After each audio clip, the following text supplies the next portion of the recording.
വിശുദ്ധ പൗലോസ്ലീഹ കൊരിന്തോസുകാർക്ക് എഴുതിയ രണ്ടാം ലേഖനത്തിൽ നിന്നുള്ള വായന. 8-ാം അധ്യായം. ഉദാരമായ ദാനം. സഹോദരരെ, മക്കദോനിയായിലെ സഭകളിൽ വർഷിക്കപ്പെട്ട ദൈവകൃപയെക്കുറിച്ച് നിങ്ങൾ അറിയണമെന്ന് ഞങ്ങൾ ആഗ്രഹിക്കുന്നു. എന്തെന്നാൽ ക്ലേശങ്ങളുടെ തീവ്രമായ പരീക്ഷയിൽ അവരുടെ സന്തോഷാധിക്യവും കൊടിയ ദാരിദ്ര്യവും ഉദാരതയുടെ സമ്പത്തായി കരകവിഞ്ഞൊഴുകി. അവർ തങ്ങളുടെ കഴിവനുസരിച്ചും അതിൽ കവിഞ്ഞും തുറന്ന മനസ്സോടെ ദാനം ചെയ്തെന്ന് സാക്ഷ്യപ്പെടുത്താൻ എനിക്ക് സാധിക്കും. വിശുദ്ധരെ ശുശ്രൂഷിക്കുന്നതിനുള്ള ഭാഗ്യത്തിൽ തങ്ങളെ കൂടെ ഭാഗഭാക്കുകളാക്കണമെന്ന് അവർ ഞങ്ങളോട് തീവ്രമായി അപേക്ഷിച്ചു. ഇത് ഞങ്ങൾ പ്രതീക്ഷിച്ചതുപോലെ ആയിരുന്നില്ല. പ്രത്യുത ആദ്യമേ തന്നെ അവർ തങ്ങളെ തന്നെ കർത്താവിനും ദൈവഹിതമനുസരിച്ച് ഞങ്ങൾക്കും സമർപ്പിച്ചു. അതനുസരിച്ച് തീത്തോസ് നിങ്ങളുടെ ഇടയിൽ ആരംഭിച്ചിട്ടുള്ള കാരുണ്യ പ്രവർത്തനങ്ങൾ പൂർത്തിയാക്കാൻ ഞങ്ങൾ അവനോട് അഭ്യർത്ഥിച്ചു. നിങ്ങൾ എല്ലാ കാര്യങ്ങളിലും വിശ്വാസത്തിലും പ്രഭാഷണത്തിലും വിജ്ഞാനത്തിലും സമ്പൂർണമായ ഉത്സാഹത്തിലും ഞങ്ങളോടുള്ള സ്നേഹത്തിലും മികച്ചു നിൽക്കുന്നതുപോലെ ഈ കാരുണ്യ പ്രവർത്തനങ്ങളിലും മികച്ചു നിൽക്കുവിൻ.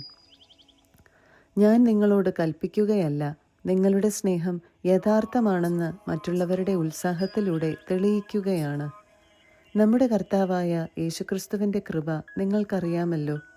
അവൻ സമ്പന്നനായിരുന്നിട്ടും നിങ്ങളെ പ്രതി ദരിദ്രനായി, തൻ്റെ ദാരിദ്ര്യത്താൽ നിങ്ങൾ സമ്പന്നരാകാൻ വേണ്ടി തന്നെ. 1 വർഷം മുൻപേ നിങ്ങൾ അഭിലഷിക്കാനും പ്രവർത്തിക്കാനും തുടങ്ങിയ ഈ കാര്യം ഇപ്പോൾ പൂർത്തിയാക്കുന്നത് ഉത്തമമായിരിക്കുമെന്ന് ഞാൻ ഉപദേശിക്കുന്നു. നിങ്ങൾ ആഗ്രഹത്താൽ പ്രകടിപ്പിച്ച സന്നദ്ധത നിങ്ങളുടെ കഴിവനുസരിച്ച് പ്രവൃത്തിയിലും പ്രകടിപ്പിക്കുവിൻ. താൽപ്പര്യത്തോടെയാണ് നൽകുന്നതെങ്കിൽ ഒരുവൻ്റെ കഴിവനുസരിച്ചുള്ള ദാനം ദൈവം സ്വീകരിക്കും. കഴിവില്ലായ്മ കണക്കാക്കേണ്ടതില്ല. മറ്റുള്ളവർ കഷ്ടപ്പെടരുതെന്നും നിങ്ങൾ കഷ്ടപ്പെടണം എന്നുമല്ല ഞാൻ അർത്ഥമാക്കുന്നത്. അവരുടെ സമൃദ്ധിയിൽ നിന്ന് നിങ്ങളുടെ കുറവ് നികത്തപ്പെടുന്നതിന് നിങ്ങളുടെ ഇപ്പോഴത്തെ സമൃദ്ധിയിൽ നിന്ന് അവരുടെ കുറവ് നികത്തണമെന്നും അപ്രകാരം സമത്വമുണ്ടാകണം എന്നുമാണ് എഴുതപ്പെട്ടിരിക്കുന്നത് പോലെ, അധികം സമ്പാദിച്ചവന് ഒന്നും മിച്ചമുണ്ടായിരുന്നില്ല, അല്പം സമ്പാദിച്ചവന് കുറവുമുണ്ടായിരുന്നില്ല. തീത്തോസും സഹകാരികളും. നിങ്ങളെക്കുറിച്ച് ഇത്തരത്തിലുള്ള ആത്മാർത്ഥമായ താൽപ്പര്യം തീത്തോസിൻ്റെ ഹൃദയത്തിൽ ഉദിപ്പിച്ച ദൈവത്തിന് ഞാൻ നന്ദി പറയുന്നു. അവൻ ഞങ്ങളുടെ അഭ്യർത്ഥന കൈക്കൊള്ളുക മാത്രമല്ല, വളരെ ഉത്സാഹത്തോടെ സ്വമനസാലെ നിങ്ങളുടെ അടുത്തേക്ക് വരികയും ചെയ്തു. സുവിശേഷ പ്രഘോഷണത്തിന് എല്ലാ സഭകളിലും പ്രസിദ്ധി നേടിയ ഒരു സഹോദരനെയും അവനോട് കൂടെ ഞങ്ങൾ അയച്ചിട്ടുണ്ട്. മാത്രമല്ല, കർത്താവിൻ്റെ മഹത്വവും ഞങ്ങളുടെ സന്മനസ്സും വെളിപ്പെടേണ്ടതിന് ഞങ്ങൾ നിർവഹിക്കുന്ന ഈ കാരുണ്യ പ്രവർത്തനങ്ങളിൽ ഞങ്ങളുടെ സഹകാരിയായി സഭകളാൽ നിയോഗിക്കപ്പെട്ടവനാണ് ഈ സഹോദരൻ.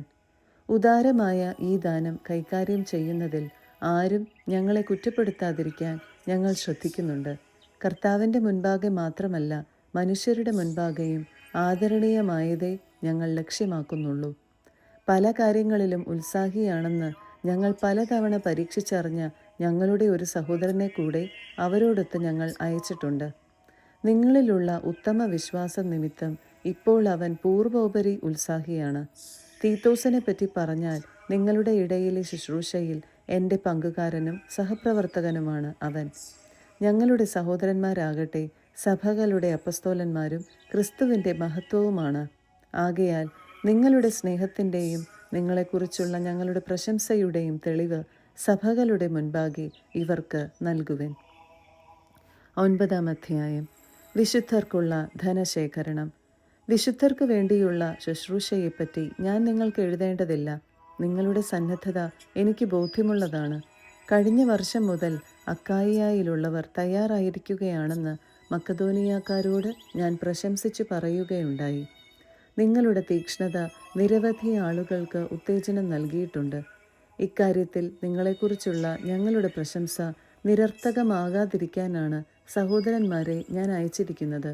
ഞാൻ പറഞ്ഞിരുന്നതുപോലെ നിങ്ങൾ തയ്യാറായിരിക്കണം. അല്ലെങ്കിൽ മക്കദോനിയാക്കാർ ആരെങ്കിലും എൻ്റെ കൂടെ വരികയും നിങ്ങളെ ഒരുക്കമില്ലാത്തവരായി കാണുകയും ചെയ്താൽ, നിങ്ങളുടെ കാര്യം പോകട്ടെ, ഇത്രമാത്രം വിശ്വാസം നിങ്ങളിൽ അർപ്പിച്ചതിന് ഞങ്ങൾ അപമാനിതരാകും.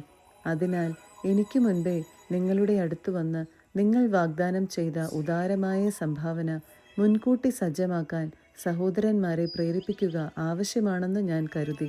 അങ്ങനെ ആ സംഭാവന ഞങ്ങളുടെ നിർബന്ധം മൂലമല്ല, നിങ്ങളുടെ സന്മനസ് കൊണ്ടാണ് ശേഖരിച്ചതെന്ന് വ്യക്തമാകട്ടെ. സത്യമിതാണ്, അല്പം വിതയ്ക്കുന്നവൻ അല്പം മാത്രം കൊയ്യും, ധാരാളം വിതയ്ക്കുന്നവൻ ധാരാളം കൊയ്യും.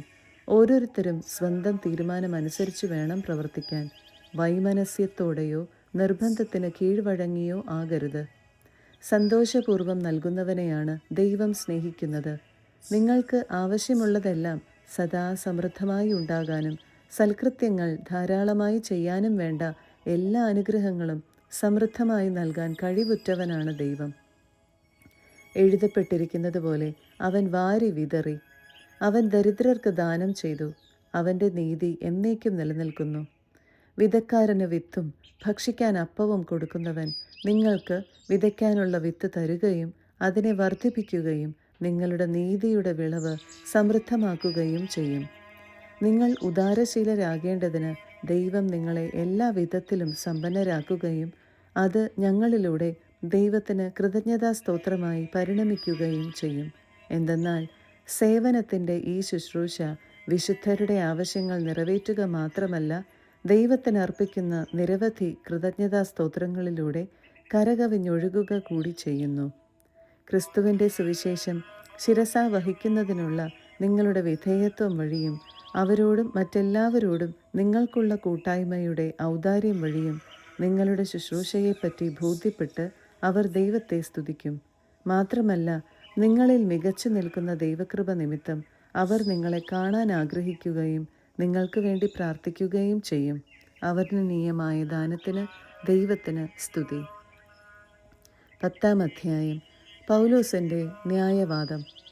അടുത്തായിരിക്കുമ്പോൾ വിനീതനും അകന്നിരിക്കുമ്പോൾ തൻ്റെടിയുമെന്ന് നിങ്ങൾ കരുതുന്ന പൗലോസായ ഞാൻ ക്രിസ്തുവിൻ്റെ സൗമ്യതയുടെയും ശാന്തതയുടെയും പേരിൽ നിങ്ങളോട് അഭ്യർത്ഥിക്കുന്നു. ഞങ്ങളെ ജഡികന്മാരായി കരുതുന്ന ചിലരുണ്ട്. അവരെ ധീരമായി നേരിടാം എന്ന ആത്മവിശ്വാസം എനിക്കുണ്ട്. എന്നാൽ നിങ്ങളുടെ അടുത്ത് വരുമ്പോൾ എൻ്റെ ധൈര്യം പ്രകടിപ്പിക്കാൻ ഇടവരുത്തരുതേ എന്ന് അഭ്യർത്ഥിക്കുന്നു.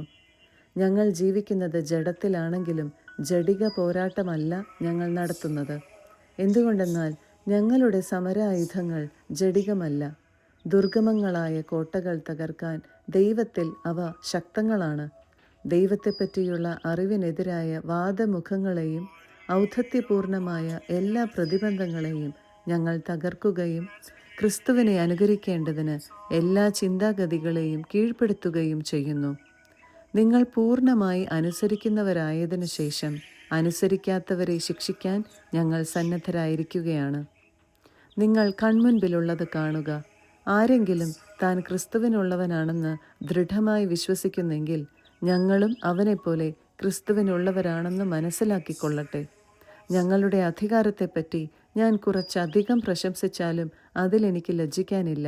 നിങ്ങളെ പടുത്തുയർത്താനാണ്, നശിപ്പിക്കാനല്ല കർത്താവ് ഞങ്ങൾക്ക് അധികാരം നൽകിയിരിക്കുന്നത്.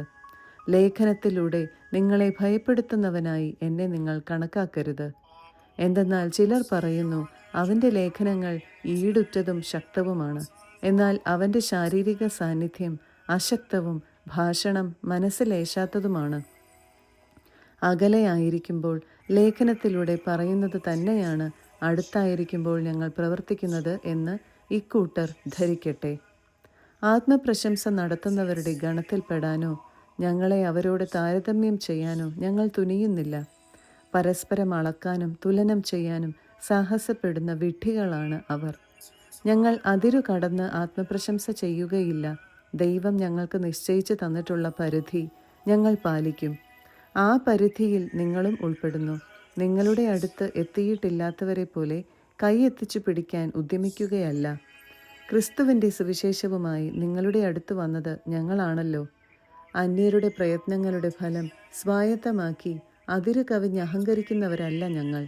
നിങ്ങളുടെ വിശ്വാസം വർദ്ധിക്കുന്നതനുസരിച്ച് നിങ്ങളുടെ ഇടയിൽ ഞങ്ങളുടെ അധികാരമണ്ഡലം പൂർവോപരി വികസിക്കുമെന്നാണ് ഞങ്ങളുടെ പ്രത്യാശ. അപ്പോൾ അന്യൻ്റെ വയലിൽ ചെയ്ത ജോലികളെപ്പറ്റി പ്രശംസിക്കാതെ നിങ്ങൾക്കപ്പുറമുള്ള സ്ഥലങ്ങളിൽ സുവിശേഷം പ്രസംഗിക്കാൻ ഞങ്ങൾക്ക് കഴിയും. അഭിമാനിക്കുന്നവൻ കർത്താവിൽ അഭിമാനിക്കട്ടെ. എന്തെന്നാൽ തന്നെ തന്നെ പ്രശംസിക്കുന്നവനല്ല, കർത്താവ് പ്രശംസിക്കുന്നവനാണ് സ്വീകാര്യൻ.